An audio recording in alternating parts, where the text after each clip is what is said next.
Here's a question for everybody. What do you get when you mix a desperate woman with voodoo and a plate of tainted spaghetti? You get one of the craziest movies on Tubi that I've seen this year. And just when I thought I've seen everything on Tubi, another movie surprises me. And some may even say that the movie Spaghetti is pretty bad all the way around, but in my opinion, if it's bad, then it's so bad that it's actually entertaining. So for this review, I'll unpack the movie Spaghetti and I'll explain why I think you should watch it. Now, the movie Spaghetti follows the cautionary tale of Lena. Lena has a number of positive attributes. She's a beautiful, goal-oriented, and God-fearing woman that has been single longer than the Cowboys have been without a Super Bowl appearance. But Lena encounters a man named Scotty, and this happens while she has a tire blowout while on the way to work. Brother Scotty is a single guy who is also career-driven, well-spoken, God-fearing, and he loves being a motivational speaker to kids with special needs.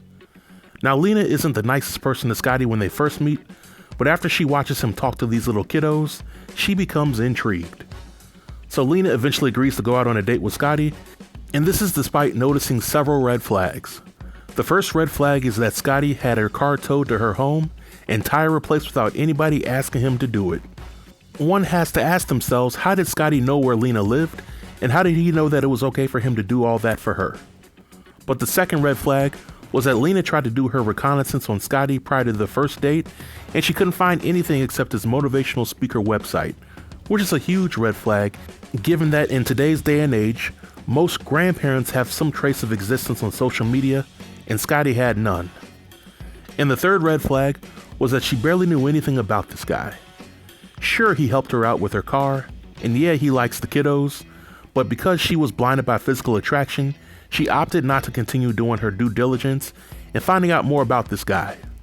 Nevertheless, they go out and Lena invites Scotty back to her place for some hot and heavy pickle tickle action. The next morning, Lena gets in her feelings because Scotty hit her with the classic smash and dash, and she eventually gets more upset when Scotty calls her 4 days later to schedule a date for the following week. Now, in fairness, at this point in the movie, Scotty and Lena are not in a committed relationship. However, Lena did not get that memo, and during a chance public encounter, she catches Scotty with some woman that she assumes might be his girlfriend. And in an act of desperation, Lena decides to do what any insane woman would do in her situation. She paid $500 to do a voodoo ritual that required blood sacrifices, and that would make Scotty fall madly in love with her.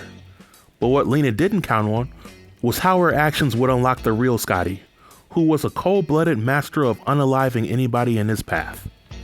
So with the summary out the way, there were a few things that I liked about the movie. For a Tubi movie, the acting was pretty solid. Now no, none of the actors gave Academy Award-winning performances, but the performances were not bad either.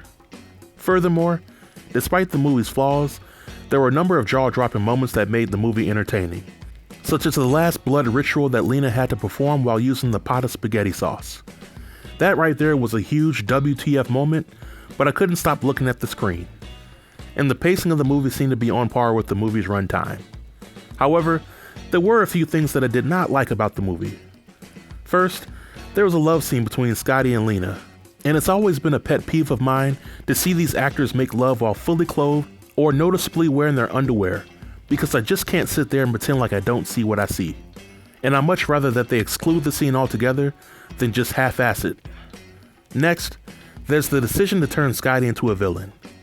Scotty was trained by the military to be an instrument of death, and when he was finally rehabilitated, Lena came along and put a spell on him, all because she was selfish and jumped the gun with him. Now Scotty has to pay for Lena's decisions.